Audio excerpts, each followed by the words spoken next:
नवलगढ़ निजी शिक्षण संस्थान संघ के संचालक आज धरने के लिए झुंझुनू हुए रवाना होने से पहले सभी संचालकों ने घूम चक्कर पर स्थित शहीद की मूर्ति के सामने कहा की समस्त निजी शिक्षण संस्थाएं 33 के 33 जिलों में धरना प्रदर्शन कर रही हैं और उसका मुख्य कारण ये है कि इस कोविड-19 की आड़ में निजी शिक्षण संस्थाओं पर एक नकेल कसने का इन माननीय शिक्षा मंत्री महोदय जो कि बार बार अनर्गल तरीके से बयान दे रहे हैं, कभी स्कूलों को धंधा बताते हैं, कभी ये कहते हैं कि प्राइवेट स्कूलें का पोर्टल है, आप भी सिलेबस डिसाइड नहीं है, पाठ्यक्रम डिसाइड नहीं है, आप क्या पढ़ाएंगे, किस तरह की फ़ीस ले रहे हैं। और एक तरफ गवर्नमेंट स्कूल के कर्मचारियों को निरंतर वेतन दिया जा रहा है और परामर्श गाइडेंस क्लास के बेस पर वहाँ पर पूर्णतः क्लास लग रही है, जबकि निजी स्कूलों को यदि परामर्श क्लासें लगाने की भी बात आए तो ये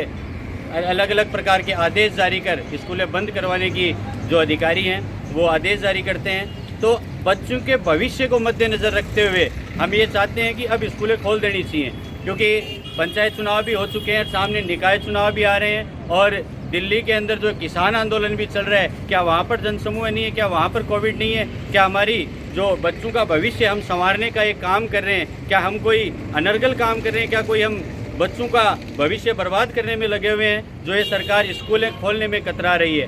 हाल ही में माननीय शिक्षा मंत्री महोदय ने एक बयान जारी किया कि हम आरटी का भुगतान नहीं करेंगे, जब स्कूलें खुली ही नहीं है तो आरटी का भुगतान कैसा। तो माननीय शिक्षा मंत्री महोदय, जब स्कूलें नहीं खुली हैं तो आप सरकारी कर्मचारियों को वेतन क्यों दे रहे हैं? आप उनका भी 10 महीने का वेतन काट लें, उनका वेतन भी रोक लें, उनको भी वेतन ना दें तो हमें कोई एतराज़ नहीं होगा। हमारे आरटी के बच्चों का भी भुगतान आप ना करें। एक तरफ तो ये सरकार ये कहती है कि हम जन हितैषी हैं, गरीबों की कल्याण करने वाली हैं, और एक तरफ से इस आरटी के अंदर हम आपको आपके चैनल के माध्यम से बताना चाहेंगे कि आरटी में दुर्बल और निर्धन ऐसा है, जो बच्चे हैं वही अध्ययनरत हैं, उन्हीं का पुनर्भरण सेंट्रल गवर्नमेंट के द्वारा किया जाता है। परंतु ये जो माननीय धंधा मंत्री हैं, इन्होंने ही अपने पद को धंधा बनाते हुए ये आरटी का भुगतान रोककर इसको मिस यूज़ कर रहे हैं। और आपकी मीडिया में भी ये पिछली बार 2nd ग्रेड 1st ग्रेड की जो भर्तियाँ निकली उनमें बराबर छाए रहे हैं। लैब टेक्नीशियन की भर्ती की बात कर लो, चाहे एलडीसी की बात कर लो, तो हम जो अत्याचार निजी स्कूलों पर हो रहा है ये कतई नहीं होने देंगे। आज सिर्फ एक सांकेतिक रूप से धरना प्रदर्शन है, आगे की रणनीति तैयार कर कोई बड़ा उग्र आंदोलन भी निजी शिक्षण संस्थाएं ले सकती हैं। जय हिंद, जय भारत। आज पूरे राजस्थान के प्राइवेट स्कूल अपने डिस्ट्रिक्ट हेडक्वार्टर पे प्रदेश संगठन के आह्वान पर एक दिवसीय अनशन और धरना देकर के सरकार को सचेत करना चाहते हैं कि जिस प्रकार के भ्रामक बयान शिक्षा मंत्री, जो शिक्षा मंत्री कहलाने लायक ही नहीं है, वर्तमान में जिसको धंधा मंत्री कहते हैं, इस धंधा मंत्री ने अभिभावक और स्कूल संचालकों को आमने सामने खड़ा कर दिया है। एक जो मेन समाज का जो ढांचा था उसको विकृति इन्होंने पैदा कर दी।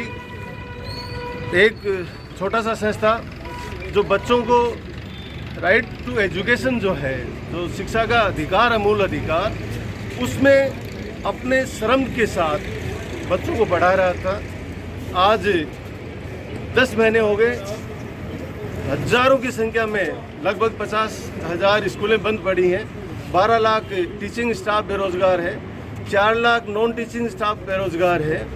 ये सरकार उस पर ध्यान नहीं दे करके सिर्फ एक वोट बैंक की राजनीति और अभिभावक को इस प्रकार का पेश कर रही है कि प्राइवेट स्कूल वाले शोषण कर रहे हैं, जबकि हम तो खुद शोषित हैं, इस सरकार की शोषित हैं। आरटी के पैसे का भुगतान समय पर नहीं करते।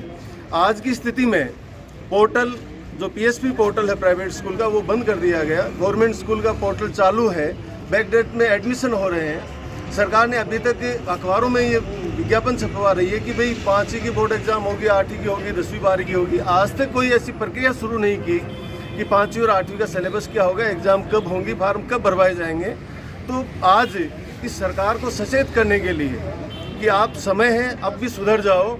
इस देश के भविष्य जो छोटे छोटे बच्चे हैं, 10 महीने से जो सब कुछ भूल गए हैं, धरातल पे हैं, आप उन पे तो तरस खाओ। वोट तो उनके अभिभावक देंगे कि नहीं देंगे वो समय बताएगा, आपकी विचारधारा पर निर्धारण होगा। लेकिन वर्तमान परिप्रेक्ष्य में जब आप राजनीतिक रैली कर रहे हो, राजस्थान में चुनाव, पंचायती राज के चुनाव आप करवा रहे हो, लेकिन जब स्कूल खोलने की बात आती है तो स्कूल नहीं खोल रहे। क्यों नहीं खोल रहे आप? क्या स्कूल में ही कोरोना है? और विडंबना देखिए, कि हमेशा वीडियो आ रहे हैं कि गवर्नमेंट स्कूलें पहली क्लास से लेकर 12th क्लास तक की चल रही हैं, उनको मिड डे मील के नाम पे बुला रहे हैं, वहाँ पे कोई इंफ्रास्ट्रक्चर नहीं है, बच्चों के स्वास्थ्य का कोई ध्यान नहीं है। लेकिन यदि बच्चा प्राइवेट स्कूल में आ जाता है तो आप मान्यता प्रत्याहरित करने का आप फरमान सुना रहे हो, आप उनको डरा रहे हो निजी स्कूल वालों को, क्योंकि हम भी वही काम कर रहे हैं। सरकार से तो हम कुछ ना कुछ दे रहे हैं, सरकार से ले नहीं रहे हैं। सरकार को समझ लेना चाहिए